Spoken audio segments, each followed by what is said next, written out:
Welcome, Dr. James Beckett, Sports Card Insights. I'm here with Victor Roman Sr. We're going to do rookie card dueling questions. Victor's specialty, it's something that's near and dear to my heart as well. I grew up before there were rookie cards and when they were emerging, and now it's been a phenomenon for as long as I can remember. But Victor has really studied it. He's got more to come on that. I'll let him unfold that. But thanks sponsors, Topps, Panini, and Upper Deck, Heritage Auctions, Huggins and Scott Auctions, Mike Stadium Sports Cards, Burbank Sports Cards, Beckett Media, Beckett Grading, Beckett Authentication, and ComC.com. Victor, thank you. Sponsors, thank you. We're going to have a fun episode here. You're going to get to go first with dueling questions. We have some rapport built up from episodes before, so I know we're not going to run out of interesting things to bat around. So, Victor, welcome, and hit me with your best shot. All right, Jim, thanks. Here we go. Any good hobby books that you would recommend collectors to read? Besides ones that have authors that begin with a B? Correct. Bob Lemke and the Krause, they had periodicals mainly, but they also put out standard catalogs and things like that. There were other things that were generated for specific sets that looked at T206s and things like that. I think you get an education looking at auction catalog. But I think the hobby has been more of a hobby of periodicals, Victor. I'm not sure. I have a shelf full of books. I got this book from this guy on post-serial cards. That was a lot of fun, but that's not a broad appeal, but it was very well done.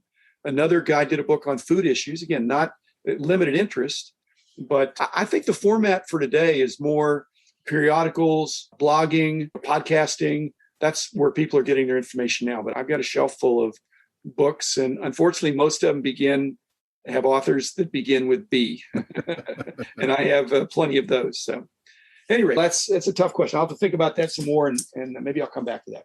Okay, for you, what was the highlight of the National for you? Are you you're an all-time great guy, but you're the rookie cards? Were you on a research mission? Did you have a want list? What were your objectives at the National this year in Chicago, which was a big success by all accounts? Oh my goodness, yes. I went into it.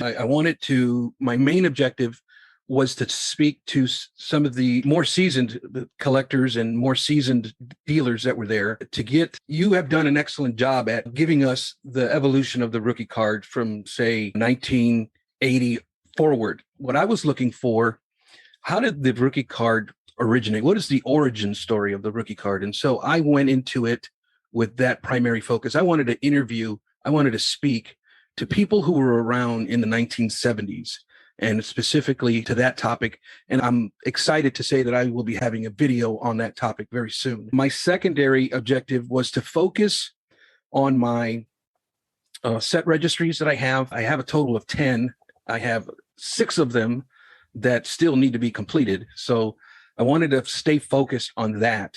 And I did very well as far as that aspect's concerned. Were you trading or buying? I'm a collector, Jim. I have a hard time getting rid of I hate selling. I love cards too much. I don't sell them. Okay, your turn. That was my question for you. So your turn for me.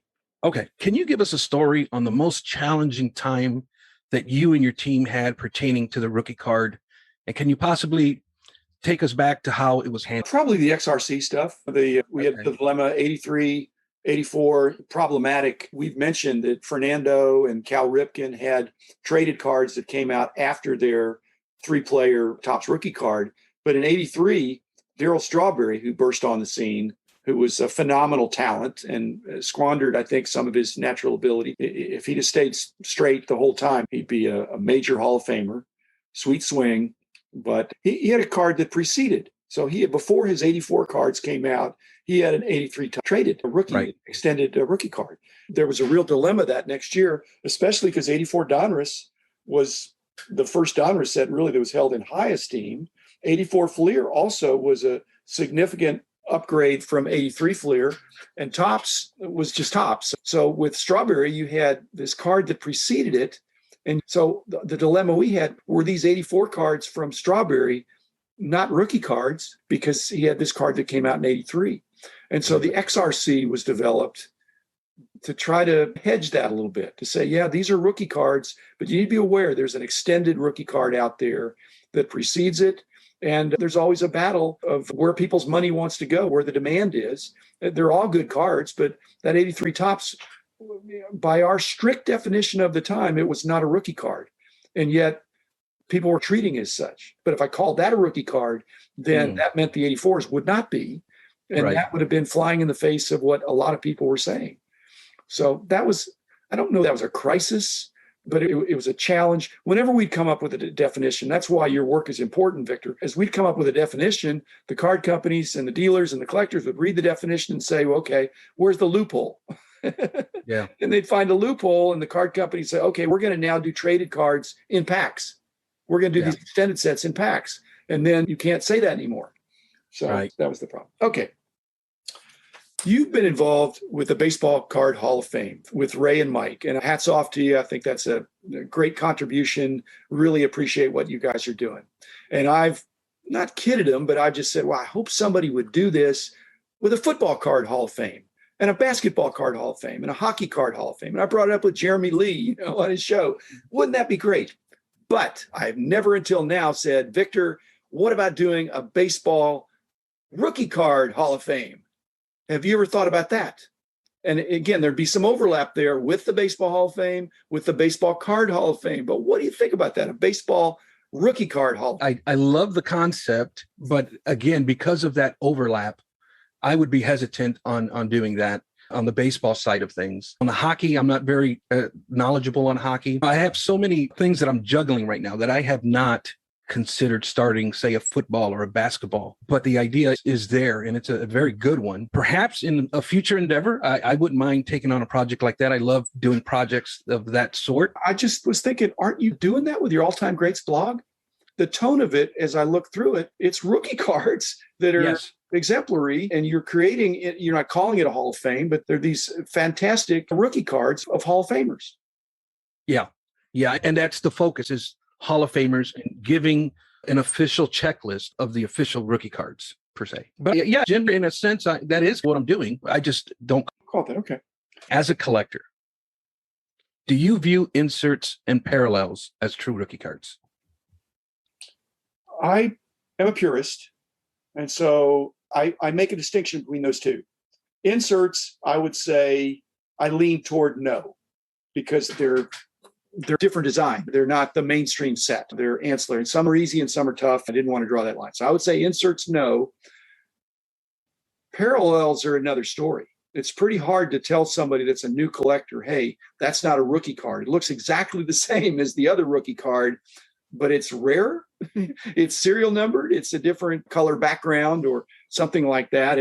I think that's a fight that I would lose. As a purist, I would say, no, it's the base rookie. And a lot of people think the base rookie is really worth chasing because of that.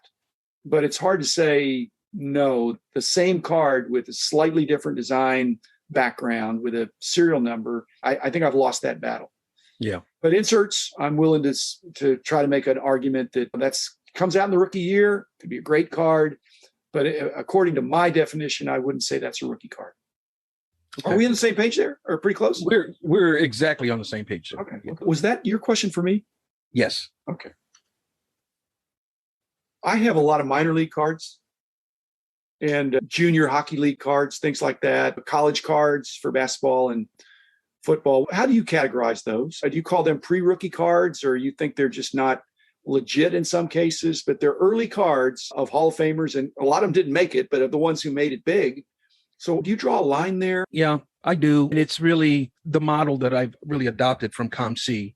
But yeah, anything that is a prospect or minor league or junior league, I consider those prospect cards. Now, some of my subscribers or viewers, they want to say, we should split it up more. You should say minor league and then prospect card. I just think that the concept gets too complicated, an all-encompassing term that covers them all. And I just call them pre-rookie cards, as ComC does, or prospect cards if I'm talking baseball. Yeah, I'm fine with pre-rookie cards. The only problem is when somebody has more than one. If they're a Topps base flagship brand rookie card with an RC logo on it, comes out in 2021, then what if they had minor league cards in 2020 or 2019 or 2018 or 2017 or Bowman prospect cards in 2016 or 2015? Do you have to go back to the very first pre-rookie card, and then the others are just also rans? That's where it gets complicated when somebody takes several years to make it. Are they all pre-rookies? Because some are better than others. So I look at it, is this the first appearance in a major league uniform in a licensed product? That's a rookie card to me. Right. Right. In general, there's kind of, other considerations. And then I want to see what's the first appearance of the player in any kind of card. But if it's a second appearance, if it's a year later and it's another rookie, he's got a AA card and next year he's got a AAA card. Right. AA card to me is better, all things being equal. That's just the way I looked at it. Okay. If a rookie card disagreement was present, who do you think should resolve it? A, the Players Association guidelines, B, card manufacturers, C, D, hobby publications, or E, just leave it up to the individual collector? That happened. It happened in 2005, and I was a big part of that. They were pressuring me that the answer would be F. They wanted me to say, this is it. And I said, I don't think I can just do that because I think collectors should speak. And they said, no, the collectors will listen to you. I said, the manufacturers should do this. Well, no, you're the guy that has the price guide in there. What was the other? The Players Association. They were the ones putting the pressure on. They were the ones putting the pressure on because they wanted me to go along with the fact that it couldn't be a rookie card if they weren't a member of the PA. And then they had to have service and all that stuff. And so I said, well, it's your job to police the manufacturers to get them to put out cards. They shouldn't put out cards that are not for whatever reasons. And the hobby. And so then I said the hobby, and they said, no, there's no definitive hobby. It's amorphous. They didn't say I was the hobby. They said, you have a lot of influence. Why don't you just make a decree? I said, I don't have that power. They said, why don't you just try it? That's not my personality. But eventually, and then it's right around in there. It's actually 2004. I sold the company in 2005. And then the Players Association, leagues, the manufacturers, they did have an agreement, and our company went along with it, that they were going to have an RC logo that would be restricted. And I said, well, that's going to be challenging because you've got all these grandfathered things in. They said, well, we're not going to worry about that. But I said, well, going forward, it's your prerogative. If you want to be rookie cards, put RC on them. That's what they've done. Awesome. Rookie card dueling questions. That was fun, Victor. We'll do it again. Looking forward to seeing some of your other materials as you go deeper, because it's working both ways. The history is evolving as we speak, and you're trying to inquire of me and others. Unfortunately, there aren't as many people from the 70s, but I think you're starting in the right place with talking to some really quality dealers who were there, and I hope I can be helpful as well. So thanks, Victor Roman Sr. Got it. All you rookie card collectors out there, which is almost everybody, it seems, enjoy. There's something other than rookie cards, but rookie cards certainly have been the big story for probably close to 4 decades now. 4 decades, yeah. So thanks, Victor. Thanks, everybody. Be back again tomorrow with another episode.